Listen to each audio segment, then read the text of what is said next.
क्या आपने कभी ऐसी जगह देखी है जहां पहुंचते ही सारी थकान और सारी टेंशन भूल जाएं? यही है हिमाचल की खूबसूरत प्राशर झील।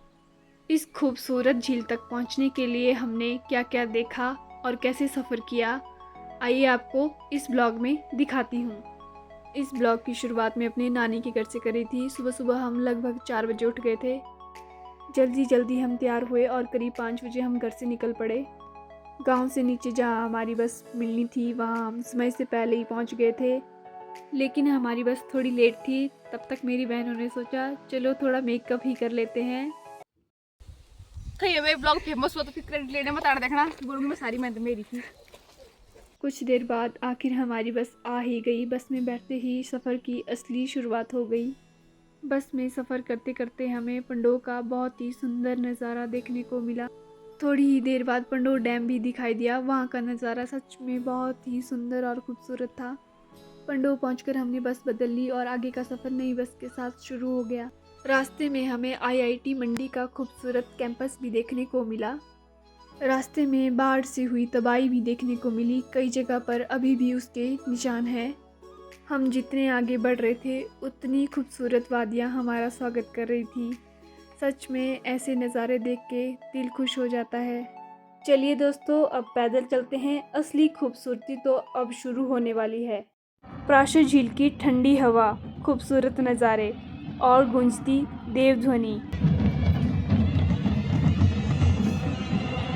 सच में यहाँ आकर मन को एक अलग ही सुकून मिलता है। बस यहाँ बैठकर प्राशर झील के खूबसूरत नज़ारों को एंजॉय कर रही हूँ। अगर आप आएंगे तो इस तैरते हुए टापू पर आपकी नज़र जाएगी। यही प्राशर झील की सबसे अनोखी बात है। ये टापू पूरी साल अपनी जगह इस झील में बदलता रहता है। देवी देवता सरोवर की परिक्रमा कर रहे थे।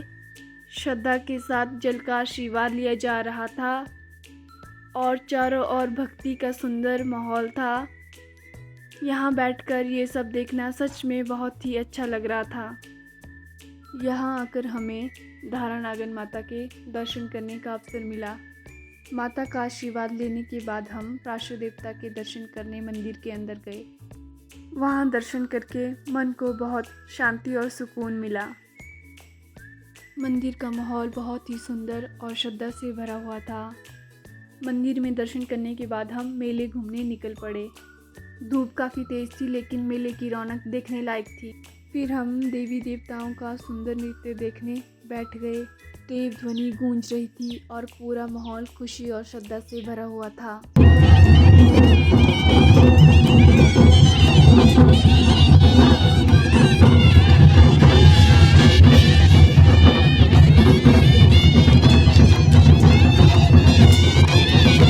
यहाँ से धौलाधार पर्वत श्रृंखला बहुत ही खूबसूरत नज़र आती है।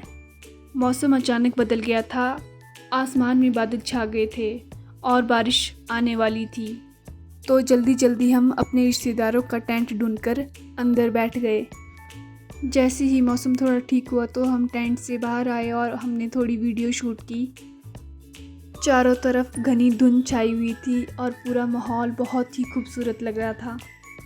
यहाँ का मौसम कभी भी अचानक बदल जाता है, जो इसे और भी खास बनाता है। ये गाइस देखिए प्राशन में कितनी सारी धुंध बढ़ गई है, देख सकते हैं आप। देख सकते हैं गाइस प्राशन में कितनी सारी धुंध पड़ती है, इसलिए अपने साथ जैकेट लेके आए। यहाँ कभी भी बारिश हो सकती है, अपने साथ छाता भी लेके आए। मौसम साफ होते ही हम घर की तरफ निकल पड़े। हमारी बस ज़्यादा ट्रैफिक होने की वजह से लगभग 2 किलोमीटर दूर खड़ी थी। अब हम गाइस पैदल वापस जा रहे हैं अपनी बस की तरफ। हमारी बस खड़ी है सूखे सरोवर के पास। देखिए गाइस, ये है प्राशर का सूखा सरोवर। अगर आप प्राशर आए हैं तो सूखा सरोवर देखने भी आएँ। ये देखिए यहाँ पे कितनी सारी मछलियाँ हैं। प्राशर से लगभग 2 किलोमीटर की दूरी पर स्थित यह सूखा सरोवर अपनी शांति और प्रकृति की सुंदरता के लिए जाना जाता है। बस की खिड़की से दिखते ये खूबसूरत नज़ारे सफ़र को और भी खास बना रहे थे। इसी तरह सफ़र का मज़ा लेते हुए हम घर वापस पहुंच गए। यह ट्रिप हमारे लिए बहुत यादगार रहा। अगर आपको ये वीडियो अच्छी लगी है तो लाइक, शेयर और चैनल को सब्सक्राइब ज़रूर करें। फिर मिलते हैं आपसे एक नए ब्लॉग में।